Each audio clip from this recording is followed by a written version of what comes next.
Gomani di Vacordia.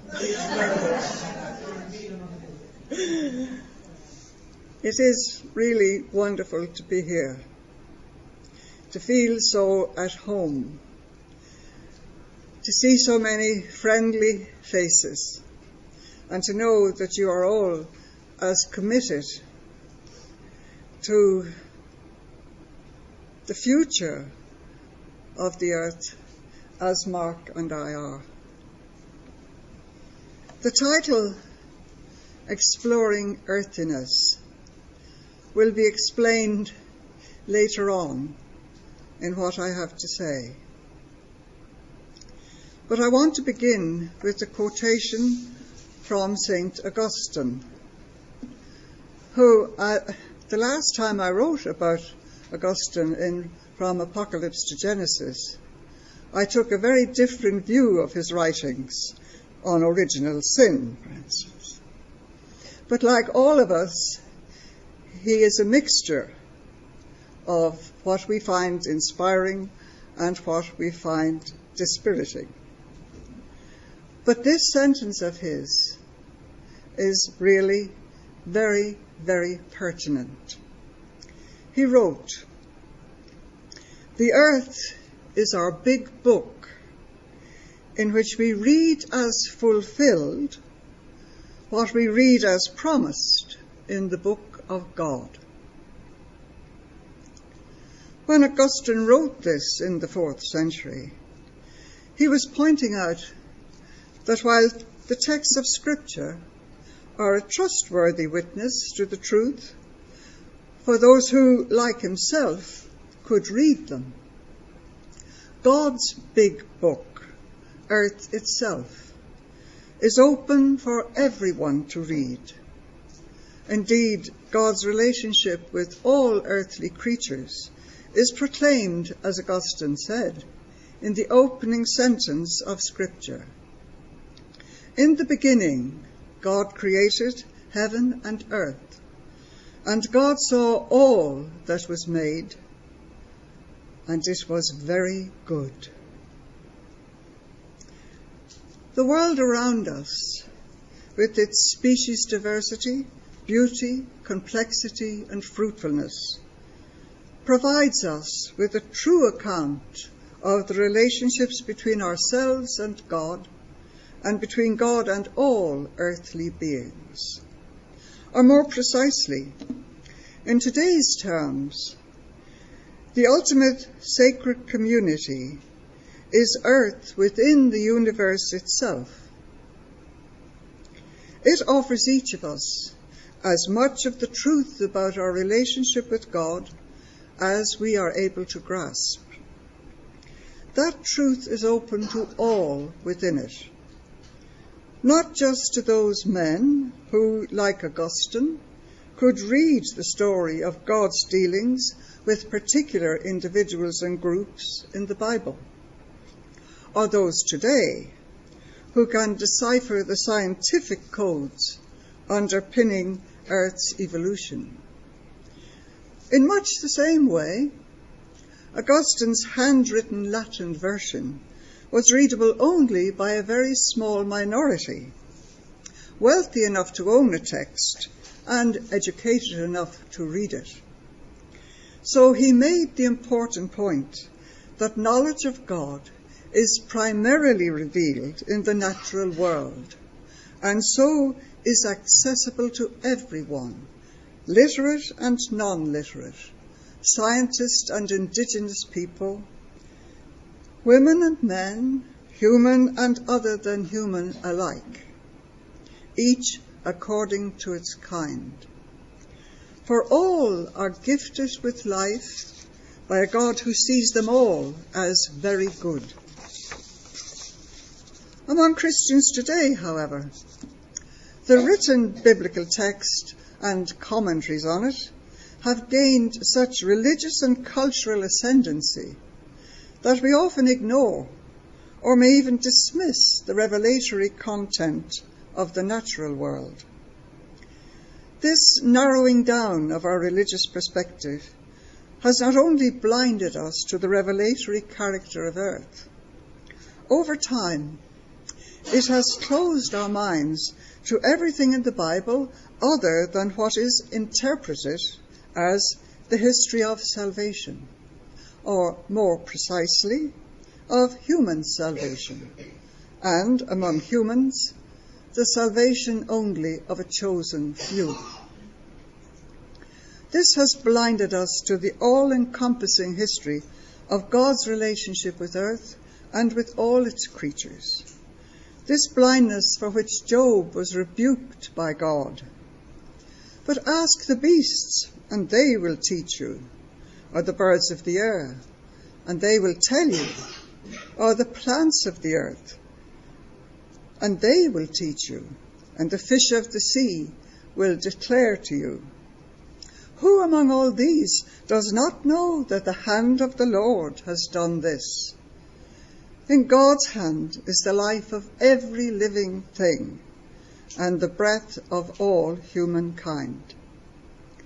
Jesus asserts the same earthly presence of God in the Gospel of Thomas.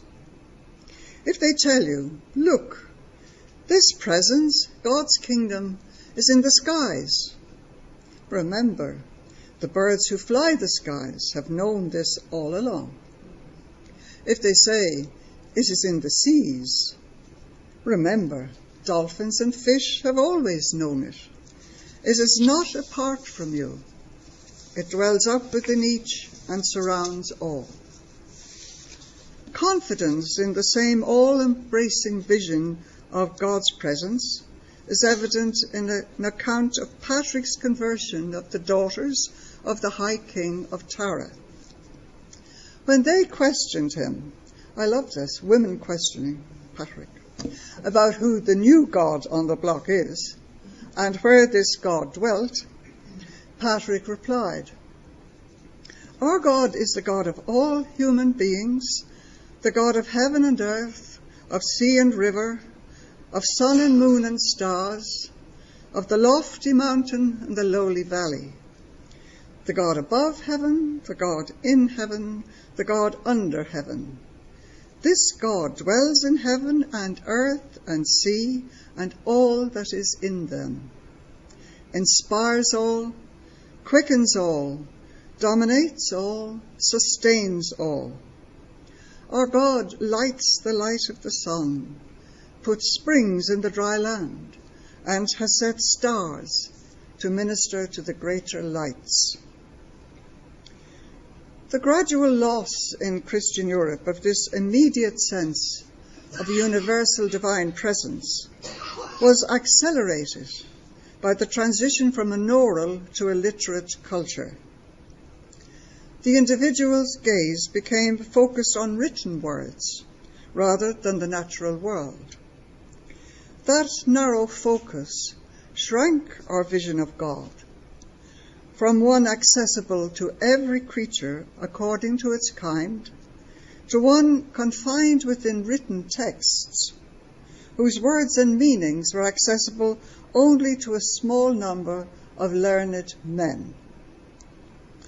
Over time, this narrowed that vision down, indeed distorted it, into a doctrine about human salvation, one that sets us apart from, rather than within, the community of all earthly creatures, and indeed not all of us. Discrimination, rather than inclusion, became a basis for church doctrine and practice.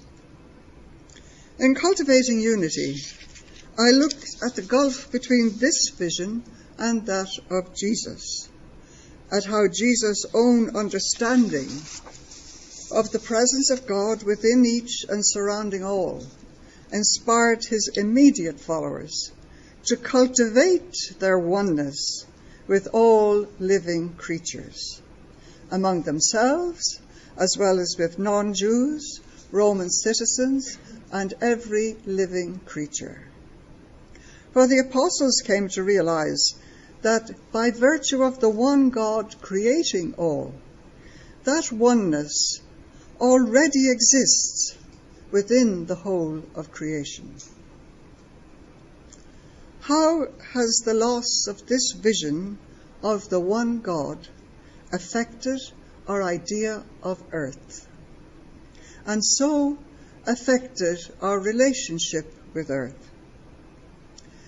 Thomas Berry answered these questions succinctly.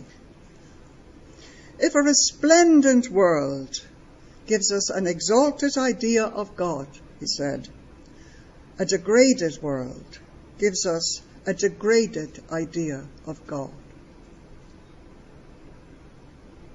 Berry did not use the word degraded lightly. It sums up the visible ill effects on earth and its many more than human inhabitants of what he called our alienation from the presence of the divine in the world around us. This is evident in the changes we have made in the chemistry, biological systems, weather patterns, and geological structure of the planet. Like Patrick, Berry expanded rather than contracted our view of God by linking it directly to our contemporary scientific understanding of the universe. That numinous, universal, divine presence of God has, he says, always been recognized by the various peoples of the world in their own way. In his epistle to the Romans, Paul stated that from the beginning of the world, we came to know the invisible nature of God through the things that have been made. Now, thanks to science, there are many more pages for us to read in Earth's big book, those pages being written by scientists like Rachel Carson on the sea, James Lovelock on the Earth as Gaia, and Lynn Margulis on our symbiosis, our living together with all other living creatures. They expand our vision beyond Earth's history and our own, to include the history of the emergent universe as part of the story of the God gifting it into life, and so expand our vision of God. As human accounts, however, in each case, they can only offer glorious glimpses of the whole. But how do we routinely interpret these additional texts in Earth's big book? Through Christian, religiously utilitarian lenses. That is, we continue to read Earth as a place flawed by human sin, one whose deposit of earthly treasures is devalued, degraded, by contrasting them with everlasting treasures in heaven. At the same time, politically and economically, Earth's book is read as an encyclopedic resource base of precious materials, minerals, and other than human bodies to be translated into monetary wealth. In either case, it is read through the lens of a degraded idea of God, one that was forcefully rejected by Jesus in the parable of the rich fool. The land of a rich man brought forth plentifully, and he thought to himself, "What shall I do, for I've nowhere to store my crops?" And he said, "I will do this. I will pull down my barns and build bigger ones, and there I will store all my grain and my goods. And I will say to my soul, 'Soul, you have ample goods laid up for many years. Take your ease, eat, drink, and be merry.' But God said to him, 'Fool, this night your soul is required of you, and the things you have prepared, whose will they be?'" This parable has been read in a number of ways, but today it must be heard as a parable about our relationship with earth, one intended to shock us into an awareness of what we as a species are doing to the resource base of all other species. The barns of the parable exemplify the folly of human short-term monetary policies that take no account of their degradation of the earthly environment in the hope, the expectation of a future monetary return. And as far as I know, this is the only instance in the canonical scriptures where God, in person, so to speak, is said to address someone as fool. This brings me to the third religious aspect of this kind of relationship with God and with earth, a degraded idea of ourselves. It assumes that we are here, so to speak, on trial, to live among earthly things, but detached from them as a source of temptation or contamination, which itself reflects back a degraded idea of earth. Some years ago, I found a card in the Ashmolean Museum depicting an earthen hand warmer made in the 17th century. Engraved on it was a single sentence: "Earth I am, it is most true. Disdain me not, for so are you." I bought it originally because of the calligraphy. But suddenly last year, it spoke. It shouted at me about a degraded, disdainful view of earth, which, as the potter saw, expressed a degraded, disdainful view of ourselves, or rather, of our earthly bodies. Where did that disdain come from? How had he seen it expressed? And who had expressed it? Trying to answer these questions led ultimately to my latest book, Exploring Earthiness. What does it mean?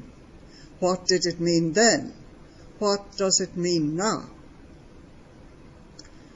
I trace these ideas through the writings of one of the potter's contemporaries, the Christian philosopher John Locke.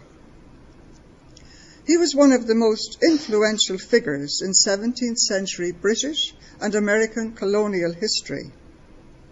In fact, his work is quoted in the Founders' Constitution of the United States. And today, his work, the Essay on Human Understanding, is a fixture on university philosophy curricula.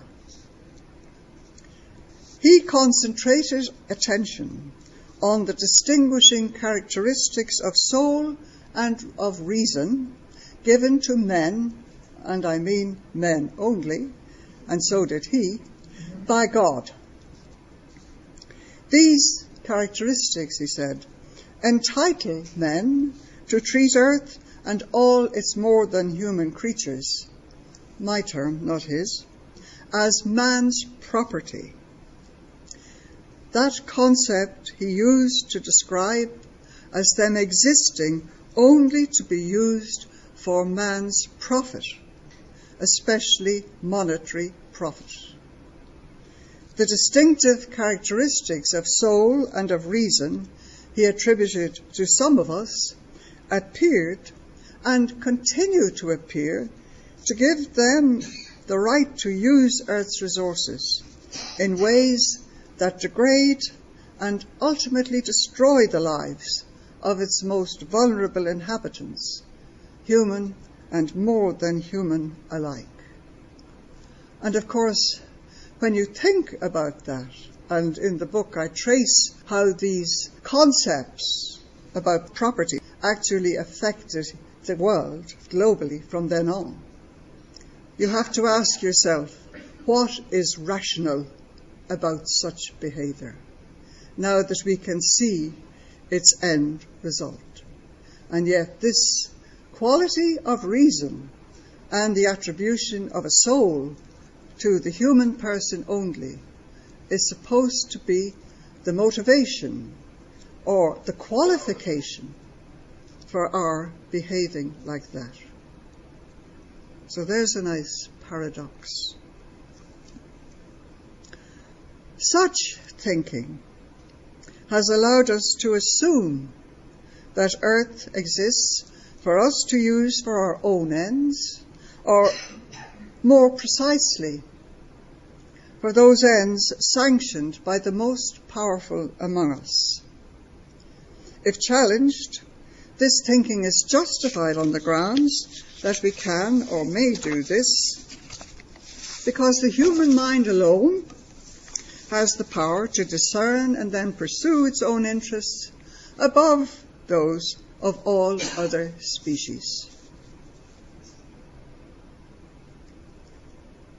That in turn depends on our presupposing a fundamental difference between the minds and bodies of some of us and between all of us and every other life form. These presuppositions, based on long-held philosophical and religious claims to human distinctiveness and exceptionalism, are explored at some length in Exploring Earthiness. The important point about these concepts and all such concepts is that they remain largely implicit and therefore unquestioned in our culture. So it's only when I started taking Locke to pieces, so to speak, and looking at his arguments that our reason and our soul gives us the license to behave as proprietors of Earth, and we are now looking at the result today, that you realize how totally irrational this behavior actually is. That's philosophically. Religiously, similarly, they have simply been taken for granted. And on closer inspection, it becomes clear that historically they have functioned and continue to function within Western culture in particular as a basis for certain male historic claims to supremacy over women, children, slaves, indigenous peoples, and implicitly and explicitly over land and sea and all the other than human life that they sustain.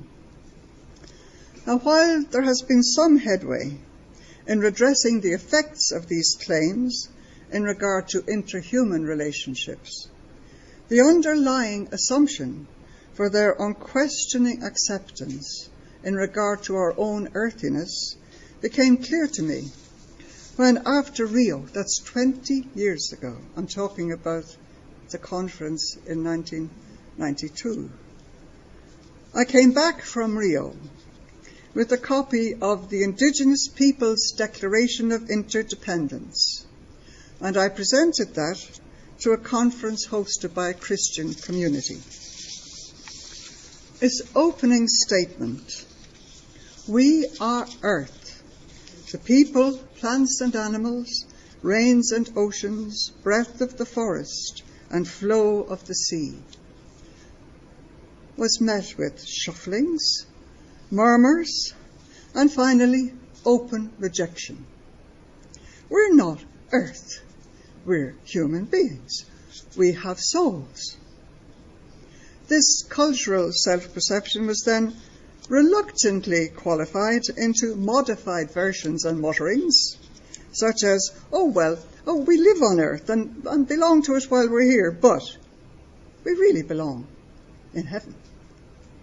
Or, we own parts of Earth and depend on its resources and we're entitled to use them.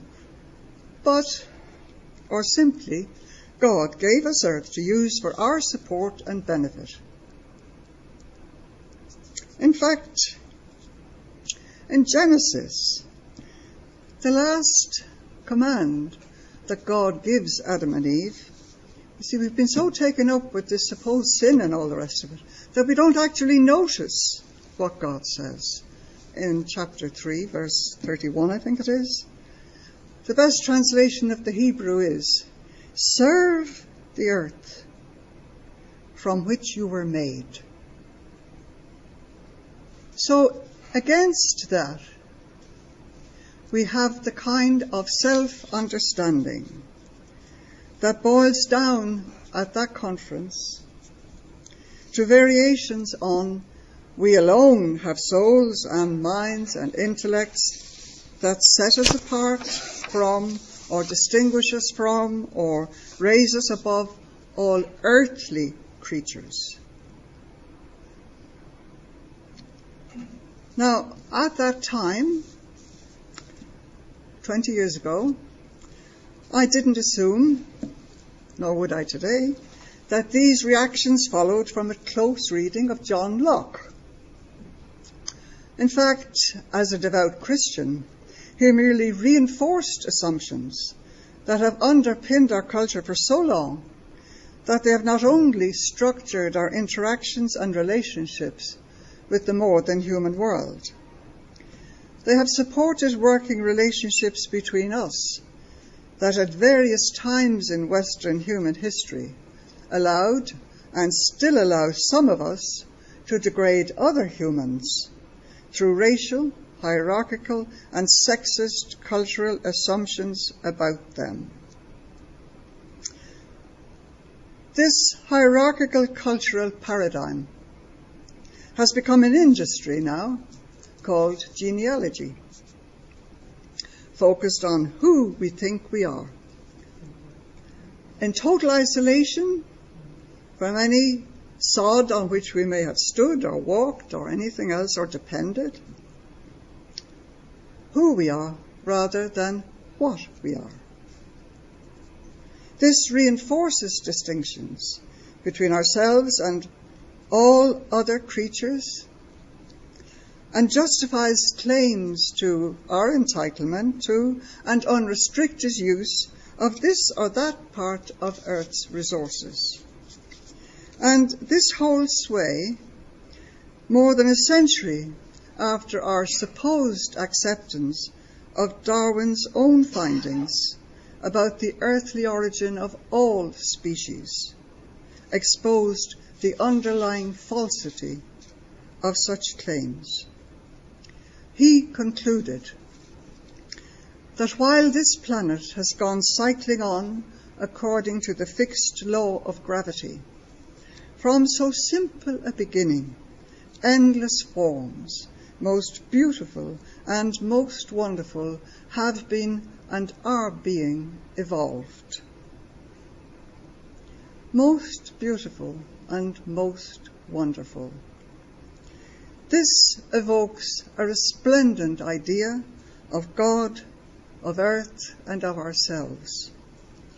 It echoes Patrick's testimony and its all-embracing vision of life on earth, and of ourselves as but one of those forms that evolved and continue to evolve on this planet from so simple a beginning.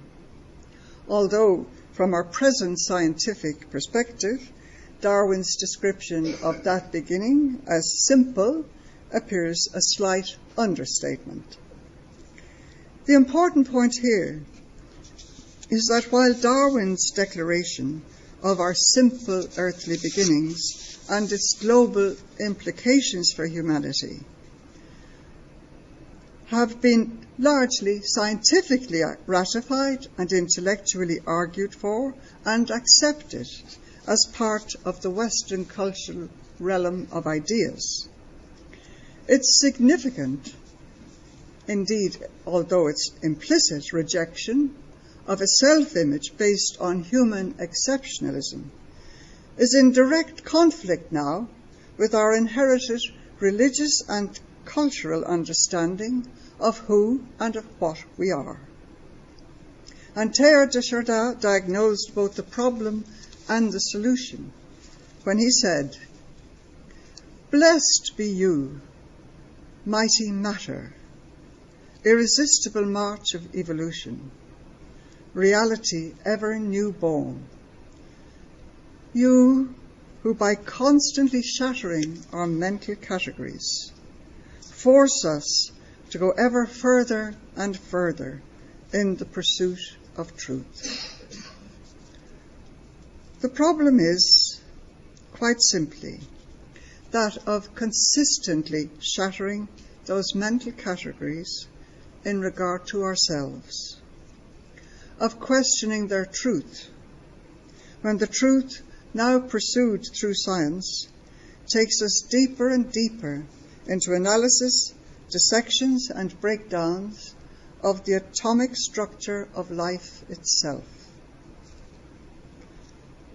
At the same time, while the dialectic of enlightenment has given us overarching mental categories like soul, reason and property, to refer to values and goals for human individuals and societies, these fail to provide us with the whole vision of our lives that connects them positively and indeed reverentially and resplendently with other than human earthly lives, and all of them with God. In that vision of a resplendent earth, I would like us to conclude with a wonderful expression of it from the indigenous Native American peoples. And I would like us to join with this in the hope that their vision becomes an integral part of ours.